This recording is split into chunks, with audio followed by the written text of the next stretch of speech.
Every gaze fell on the waitress with worn-out Converse in the upscale Rooftop restaurant in Manhattan. They laughed, mocked, and treated her as nothing more than a shadow. But minutes later, when the glass doors burst open and gunfire ripped through the LED-lit space, the entire room ducked in panic. Only one person remained standing, her eyes scanning each corner as if calculating. They thought she was weak, ordinary. They didn't know her past had been forged on the battlefield.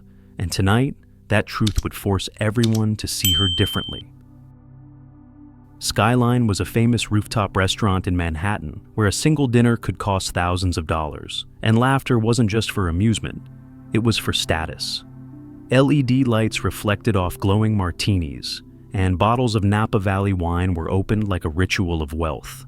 Armani suits, Prada gowns, Louboutin heels, everything gleamed as if the room were a hidden runway for New York's elite. Anna moved with her worn Converse sneakers in the middle of that stage. Her black server uniform hung loose, hair tied back simply. She was little more than a blur to the regulars, appearing only to pour wine, carry trays, then disappear. But there was something about Anna that made them laugh instead of ignore: her silence. At the VIP table by the glass wall, a group of guests had chosen her as their entertainment for the night. Richard Vance, a well-known hedge fund manager, spun his Rolex Daytona on his wrist, the steel catching the light. He held up his glass, as though inspecting a diamond, then spoke low enough for the table to hear. Maybe this waitress had never seen a $1,000 dinner bill. The words were subtle, but the look in his eyes was sharp.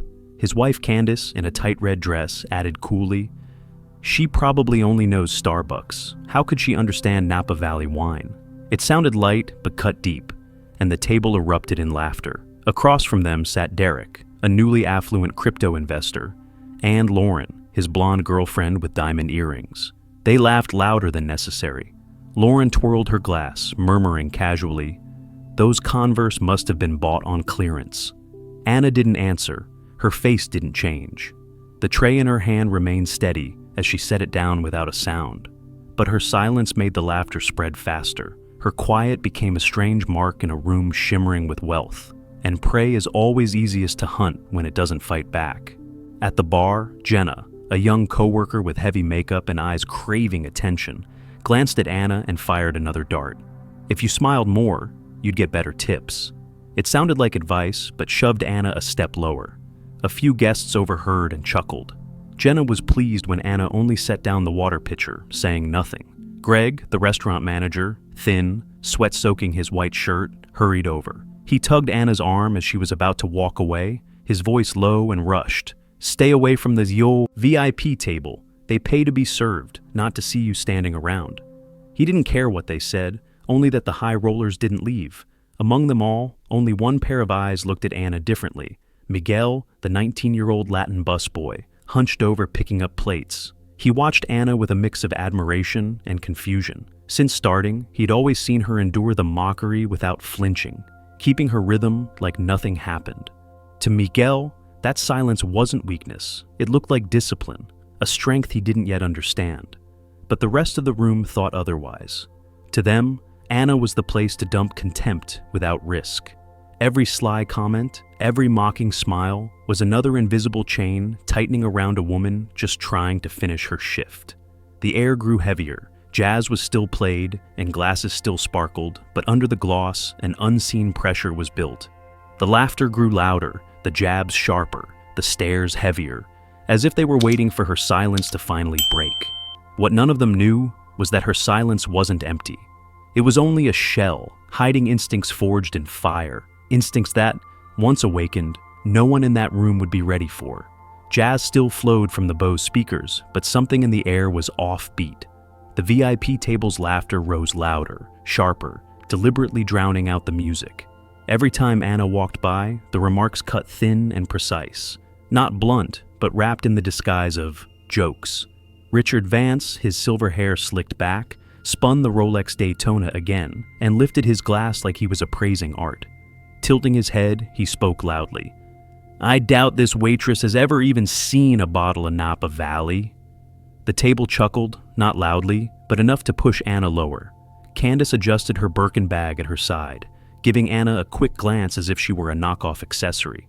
She added smoothly, "In a place like this, people expect staff to bring joy, not gloom." Heads nodded, laughter followed, as if her words were gospel. Derek, the crypto bro, jumped in eagerly. Laughing smugly, he sneered at her old Converse. "Those shoes are better for waiting in line at Starbucks."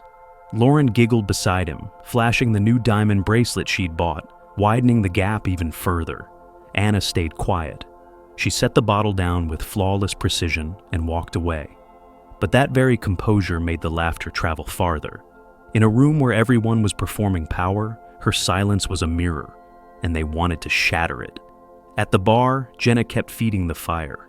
Every time Anna passed, Jenna made sure her voice carried, "If you smiled a little, maybe the tips would double." It sounded like advice, but dripped with ridicule. A few nearby guests chuckled, treating it like side entertainment. Greg, the manager, added his own pressure, pulling Anna aside, face flushed, sweat on his brow. He hissed, "Stay away from the VIP table. They're $1,000 clients, don't upset them." He ignored their insults, focused only on keeping their wallets open.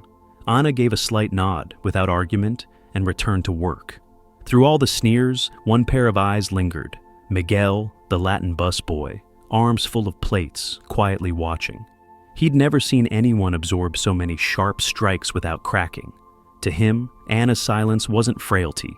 It was like the steel discipline his father, a former Marine, once described. But Miguel was just a shadow in the room. Most others kept laughing. They laughed to feel taller, to prove their presence had worth by cutting someone else down. The sound wasn't loud, but relentless, like needles pricking the same spot repeatedly. Anna kept moving, the tray balanced steadily, but the air around her thickened. Each sly jab repeated like a tightening loop. No one realized that the room inched closer to breaking with every squeeze. The night continued, expensive wine still poured, laughter flowing steadily like a false soundtrack. Yet, in the middle of that noise, some moments made a few people stop short. When a young guest carelessly waved his hand, sending a martini glass sliding off the tray, Anna's wrist turned by instinct. The move was so quick the eye could barely follow. Her hand caught the stem, the tray tilted back at just the right angle, and the liquid swirled slightly before settling. Not a drop spilled. It was over in a single breath. The guests laughed, calling it luck, while the VIP table shook their heads with disdain. But at the following table, a middle-aged man paused, frowning. That reflex? It was far too unusual. Anna set the glass down and walked on. Her eyes swept briefly across the entire room, not just the guests. The emergency exit, the hallway to the elevators, the hidden cameras on the ceiling, seemed to slip into an invisible map inside her mind. An ordinary observer wouldn't notice, but Miguel, the young Latin busboy, did. He froze for a few seconds, heart racing, feeling like he was watching a tactical drill rather than a dinner service. An old photo slipped from her apron pocket when Anna bent to pick up a dropped napkin at the bar. The edges were creased, the image faded. Just a glance, but enough to see a group of soldiers in worn uniforms, standing under blinding foreign sunlight. Among them, a much younger face, but with familiar eyes. Anna's. She quickly tucked the photo back, her expression unchanged. But Mike, the older bartender, had seen it. He didn't ask, just gave a side glance, suspicion flickering in his eyes. Moments later, Jenna struck again with another jab. "She always looks like she just walked out of boot camp." The nearby table burst into laughter, thinking it was only a joke. But Miguel heard and shivered. Suddenly he realized Jenna was right. Only she had no idea how right she was. The room still blazed under LED lights, but some of the stares had shifted. Not respect, not yet, but not pure contempt either. A few began whispering, wondering who this waitress really was. Anna continued clearing tables, tray steady as stone. But beneath the silence, small pieces were aligning, revealing a truth the room would soon be forced to face. They thought she was nobody. But the signs, uncanny reflexes, scanning eyes, the faded photo, had planted a quiet question. If she wasn't just a waitress, then who was she? The crash of shattering glass rang out like a gunshot. Skyline's main doors burst open, 3 masked figures storming in, black guns raised. A rush of cold air swept through, instantly tearing away the fake luxury. The jazz cut off.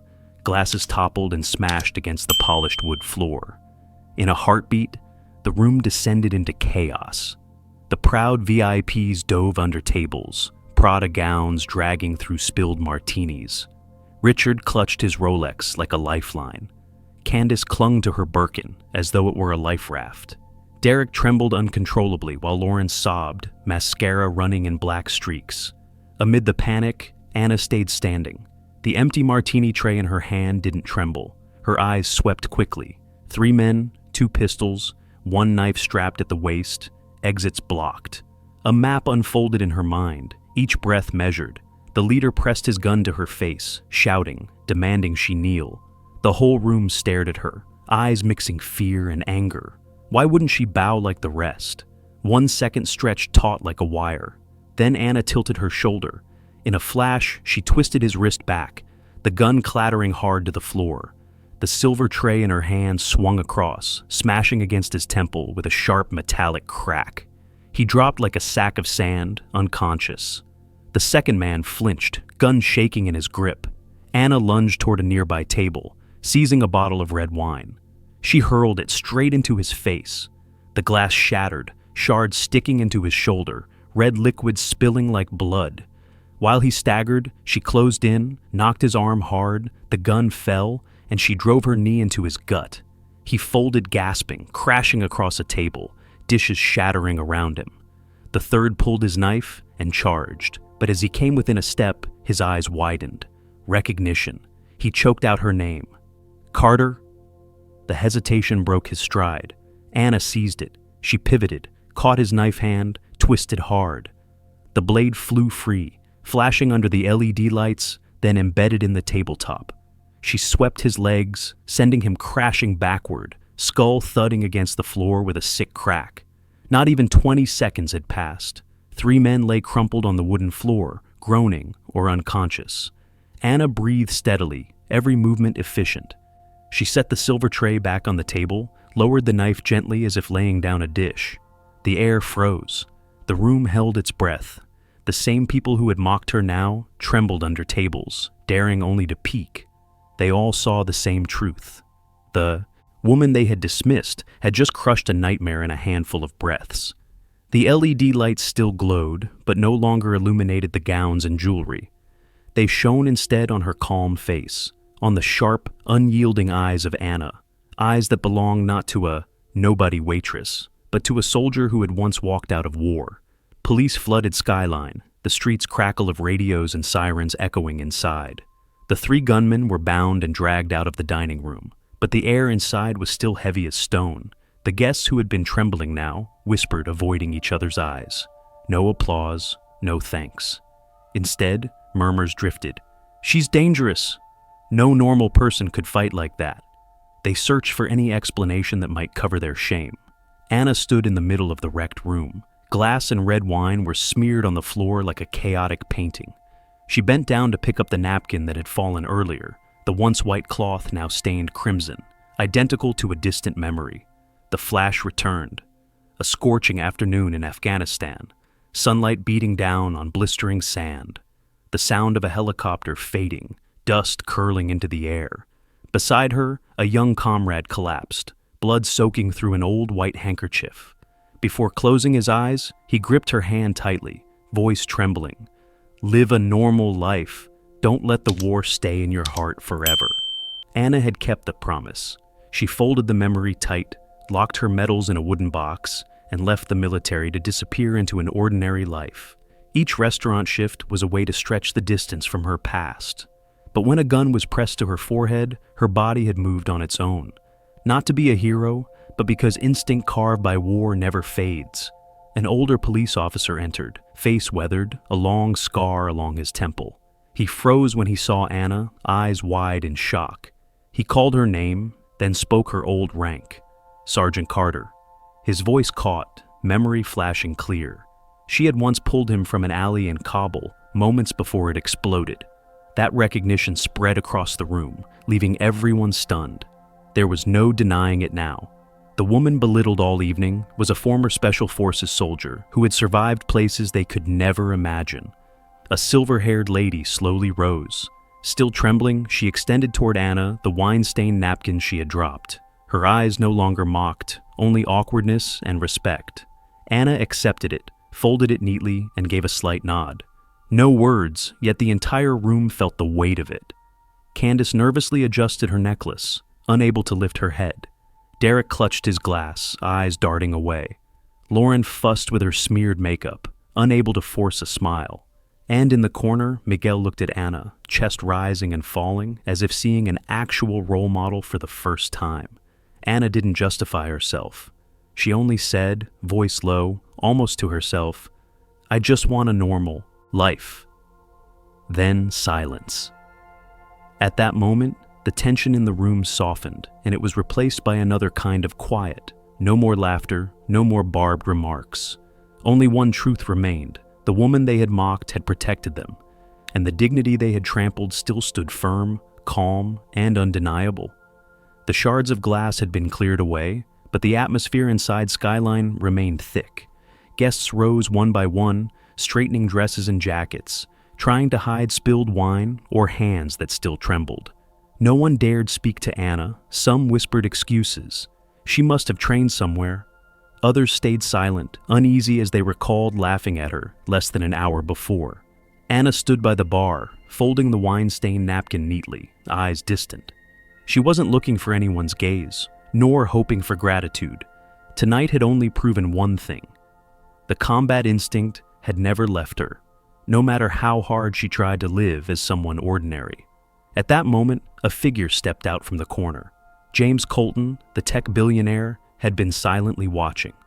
Not the loud type like Richard Vance, not flashing watches or wallets.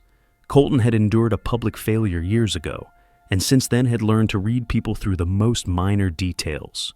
Throughout the night, he had watched Anna, how she kept calm under mockery, never argued back, and her eyes swept the room the instant the doors burst open. The room hushed as Colton stopped before Anna. He didn't smile, didn't applaud. He said, voice low but clear, "When all of us panicked, you were the only one who stayed calm." It wasn't flattery. It was recognition. He didn't offer empty promises, just a simple proposition. "I want you to meet my security team next week. The opportunity will be there. The rest is up to you." Straightforward, realistic, yet enough to make the entire room stir. Anna looked at him for a moment, then gave a slight nod. No triumphant smile, no gloating. Only the composure of someone who had walked through far harsher places than anyone there could imagine. Candace lowered her face, avoiding Anna's eyes. Richard twisted his Rolex nervously, hands shaking slightly. Derek stared at the floor. Lauren remained quiet, her diamond earrings no longer worth showing off. Miguel, the young busboy, was the first to smile. In Anna's silence, he saw something to learn. Dignity doesn't need display. It only needs to stand tall. The next day, footage from the security cameras leaked. A waitress in old Converse taking down 3 armed men in 20 seconds spread across social media. Some called her a hero, some still doubted, but all agreed on one thing: she was anything but ordinary. The LED lights and crystal glasses eventually stopped shining that night in the Rooftop restaurant. The only light that remained wasn't from designer labels or Napa Valley wine. It came from the upright figure of a scorned woman who refused to let prejudice define her. And that was the quiet flame, dignity that would never go out.